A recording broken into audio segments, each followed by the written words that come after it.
అమరావతి ఎయిర్‌పోర్ట్‌లో crash landing అనేది ఇందాక మీరు చెప్పినట్టు ఫాల్స్ ల్యాండింగ్ ఏమైనా చోటు చేసుకుందా అనేది major question. At the same time సాంకేతిక లోపం. ప్రైవేట్ ఇటు స్టేట్‌కు సంబంధించిన ఒక ప్రైవేట్ చార్టర్డ్ ఫ్లైట్ కనుక దానికి సంబంధించి ఇటు చార్టర్ ఫ్లైట్‌కు సంబంధించిన కంపెనీ ఏమైనా స్పందించే అవకాశాలు ఉన్నాయనుకోవాలా? బ్లాక్ బాక్స్ ఎప్పటి వరకు ఇటు ఏవియేషన్ మినిస్ట్రీ తీసుకునే అవకాశం ఉందనుకోవాలి? రైట్. ఒక్కొక్కటికి కూడా దీనికి సంబంధించి దర్యాప్తు కొనసాగే అవకాశం అయితే కనిపిస్తుంది. ముందుగా వారి ప్రమాదం జరిగిన వెంటనే వారిని ప్రాణాలు రక్షించే క్రమంలో అందరూ కూడా ముందు దానిపైన దృష్టి సారించారు. దానిలో భాగంగా వారందరినీ కూడా ఆసుపత్రికి తరలించినప్పటికీ కూడా సంఘటనా స్థలంలోనే వారందరూ చనిపోయారు అనేది ముందుగా కొంత సమాచారం అయితే అందుతుంది. కానీ దానికి సంబంధించి ఎటువంటి అధికారిక ప్రకటన అంటే ముందు ఆసుపత్రికి తీసుకెళ్ళిన తర్వాత ట్రీట్మెంట్ ఇచ్చిన తర్వాత బ్రతికే ఛాన్సెస్ ఉండే అవకాశం ఉంది అనేది కూడా వారు భావించి దానికి సంబంధించి ఆసుపత్రికి తీసుకెళ్ళిన తర్వాత అధికారికంగా వారందరూ కూడా వైద్యులు ధృవీకరించిన తర్వాత వారి కుటుంబ సభ్యులకు అటు అధికార యంత్రాంగానికి సమాచారం ఇచ్చిన తర్వాత వారు సివిలియేషన్ డిపార్ట్మెంట్కు సమాచారం ఇచ్చారు. వారు అధికారికంగా ఈరోజు ప్రకటించారు. అయితే దాంట్లో బ్లాక్ బాక్స్ మీరు అన్నట్లుగా దాంట్లో బ్లాక్ బాక్స్ ఉంటుంది. దాంట్లో సమాచారం కూడా సేకరించే అవకాశం అయితే కనిపిస్తుంది. సమాచారం అయితే కనిపిస్తుంది. అంటే ముందు దాంట్లో ఎంతవరకు ఏం జరిగింది, ప్రమాదం జరిగే సమయంలో అటు అజిత్ పవార్ కానీ ఆయనతో పాటు ప్రయాణించిన వారు కానీ పైలట్ కానీ ఏమైనా మాట్లాడారా, ప్రమాదం జరిగే సందర్భంలో అటు ఏటీఎస్ ఎయిర్ ట్రాఫిక్ కంట్రోల్కు ఏమైనా సమాచారం అందించారా ప్రమాదం జరిగే సమయంలో అనేది కూడా తెలియాల్సి ఉంది. ఏదైతే దీనికి సంబంధించి అందరూ కూడా బ్లాక్ బాక్స్ పైన అందరూ దృష్టి సారించారు మీరు అన్నట్లుగా. ఇప్పుడు బ్లాక్ బాక్స్లో ఏమైంది, ఏం మాట్లాడారు, ప్రమాదం జరిగే సమయంలో వారు ఏమన్నా మాట్లాడారా ఏటీఎస్తో కానీ ఏటీసీతో కానీ, మరోవైపు ఇతర వారు ఏమైనా మాట్లాడుకున్నారా ఏంటి అనేది కూడా దాంట్లో రికార్డ్ అయ్యే అవకాశం అయితే కనిపిస్తుంది. దాంట్లో ఉన్న సమాచారం మేరకు అధికారికంగా అసలు ప్రమాదానికి గల కారణాలు ఏంటి అనేది కూడా తెలిసే అవకాశం అయితే కనిపిస్తుంది. ప్రజెంట్ అయితే దాంట్లో శిథిలాలను ఇక్కడ తొలగిస్తున్నారు. ఆ బ్లాక్ బాక్స్ను అధికారులు ఇటు ఫోరెన్సిక్ టీం కానీ ఇటు ఏవియేషన్ డిపార్ట్మెంట్ సంబంధించిన అధికారులు అక్కడ చేరుకునే బ్లాక్ బాక్స్ను స్వాధీనం చేసుకున్న తర్వాత దాంట్లో నిక్షిప్తమై ఉన్న సమాచారం ఏదైతే ఉందో దాన్ని అధికారికంగా దాని నుంచి తీసుకున్న తర్వాత అధికారులతో చర్చించిన తర్వాత అధికారికంగా దాన్ని ప్రకటించే అవకాశం అయితే కనిపిస్తుంది. కానీ ఈలోపు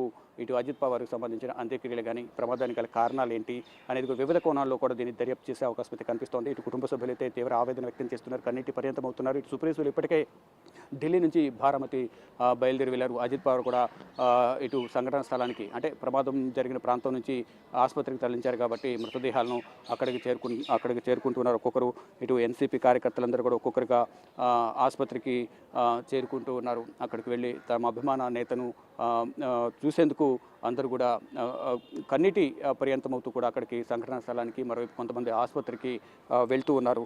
అయితే దీనికి సంబంధించి ఇప్పటికే సివిల్ ఏవియేషన్ ఒక ప్రకటన విడుదల చేసింది కాబట్టి మరోవైపు ఇటు దీనికి సంబంధించిన బ్లాక్ బాక్స్ సంబంధించిన దానిలో నిక్షిప్తమైన సమాచారాన్ని కూడా సేకరించేందుకు బ్లాక్ బాక్స్ని కూడా ఇటు అక్కడ ఉన్న ఏవియేషన్ విభాగం కానీ ఫోరెన్సిక్ టీం కానీ వీరంతా కూడా వాటిని బ్లాక్ బాక్స్ను స్వాధీనం చేసుకుని దాని నుంచి సమాచారం సేకరించే అవకాశం అయితే కనిపిస్తోంది. ప్రజెంట్ అయితే మృతదేహాలన్నీ కూడా ఆసుపత్రిలో ఉన్నాయి. ఆసుపత్రిలో ఉన్న నేపథ్యంలో కుటుంబ సభ్యులు మరోవైపు అభిమానులు అందరూ కూడా ఒక్కొక్కరుగా అక్కడికి చేరుకుంటూ ఉన్నారు.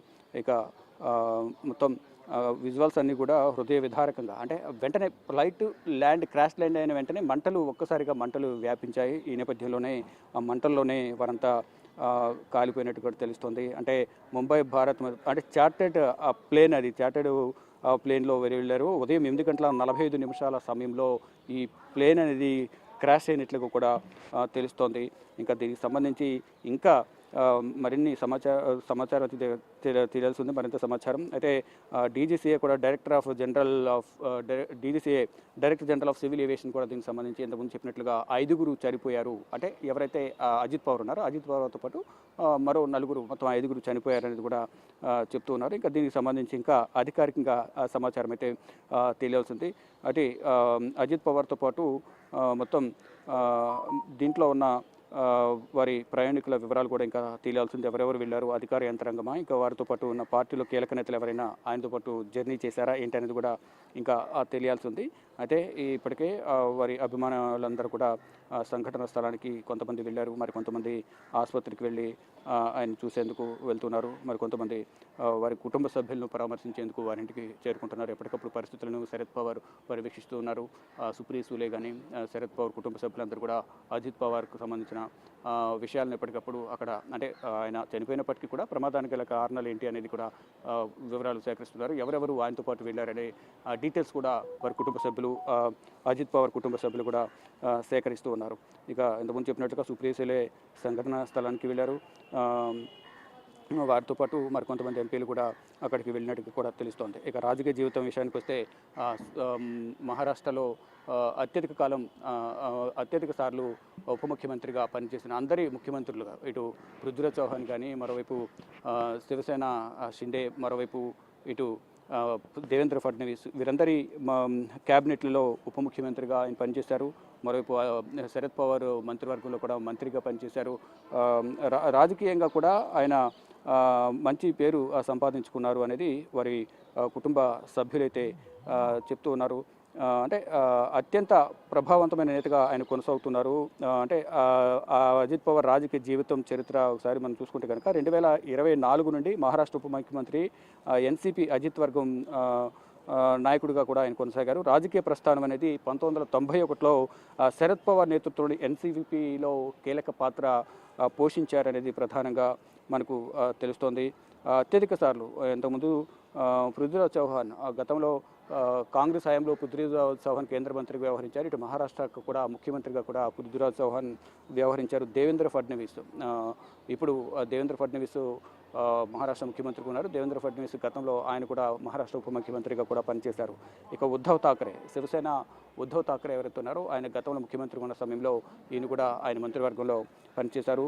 ఏక్నాథ్ షిండే శివసేన ఉద్ధవ్ ఠాక్రే వర్గం నుంచి షిండే కూడా విడిపోయి ఇటు ఎన్డీఏ కూటమిలో చేరడం, ఆయన కూడా మహారాష్ట్ర ముఖ్యమంత్రిగా పదవి బాధ్యతలు చేపట్టడం, మళ్ళీ ఇటీవల ఏర్పడిన ప్రభుత్వంలో ఎన్డీఏ కూటమిలో ఉప ముఖ్యమంత్రిగా ఆయన కూడా పదవి బాధ్యతలు చేపట్టారు. ఇటు ఇద్దరు ఇప్పుడు ప్రజెంట్ ఉన్న గవర్నమెంట్లో మహారాష్ట్ర గవర్నమెంట్లో ఇద్దరు ఉప ముఖ్యమంత్రులు ఉన్నారు. వారిలో దేవేంద్ర ఫడ్నవీస్ ముఖ్యమంత్రిగా ఉండగా శివసేన షిండే ఉప ముఖ్యమంత్రిగా, రెండవ ఉప ముఖ్యమంత్రిగా అజిత్ పవార్ను నియమించారు. అయితే కొన్ని అనుమానాలు కూడా వ్యక్తమవుతున్నాయి. అంటే అది సాంకేతిక లోపం వల్ల జరిగిందా ఏంటి అనేది కూడా ఇంకా తెలియాల్సి ఉంది. కానీ అనుమానాలనేవి కూడా ఇది సెకండరీ. ముందు ప్రాణాలు కోల్పోయారు, ప్రమాదం ఎలా జరిగింది అనేది కూడా ముందు దానికి సంబంధించి దర్యాప్తు కొనసాగిస్తున్నారు.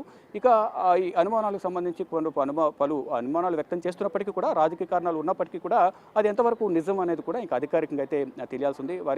కొంతమంది కొన్ని ఆరోపణలు చేస్తున్నారు. గతంలో కొన్ని వైరుధ్యాలు ఉన్నాయి ఇతర పార్టీలతో, ఇప్పుడు కలవాలని మళ్ళా చూస్తున్నారు. కాబట్టి ఈ మధ్యలో ఏమైనా జరిగిందా అనే కోణంలో కూడా కొన్ని అనుమానాలు అయితే వ్యక్తమవుతున్నాయి. కానీ వాటిని అన్నింటినీ కూడా నివృత్తి చేయాల్సిన అవసరమైతే దర్యాప్తు సంస్థలపైన ఉంది. దానిలో భాగంగానే వారందరూ కూడా ఈ బ్లాక్ బాక్స్ ఏదైతే ఉందో ఆ బ్లాక్ బాక్స్ ద్వారా ఆ సమాచారాన్ని సేకరించే అవకాశం అయితే కనిపిస్తుంది. దాంట్లో అసలు ఏముంది, ప్రమాదానికి ముందు ఏమైనా మాట్లాడారా, దాంట్లో పైలట్ ఏమైనా ఏటీసీకి ఎయిర్ ట్రాఫిక్ కంట్రోల్కి ఏమైనా ఈ సమాచారం ఇచ్చారా, అజిత్ పవార్ ఏమైనా మాట్లాడారా, ప్రమాదం జరిగే సమయంలో ఆయనతో పాటు ఉన్నవారు ఎవరైనా మాట్లాడారా, ఇదంతా కూడా బ్లాక్ బాక్స్లో నిక్షిప్తమై ఉంటుంది. కాబట్టి ఆ బ్లాక్ బాక్స్ నుంచి తీసుకున్న సమాచారం ప్రకారం అధికారికంగా ప్రకటించే అవకాశం కనిపిస్తుంది. ఈ లోపు పలు రకాల అనుమానాలు అయితే ఊహాగానాలు వ్యక్తం చేసే అవకాశం అయితే ప్రధానంగా సర్వసాధారణంగా జరుగుతూనే ఉంటుంది.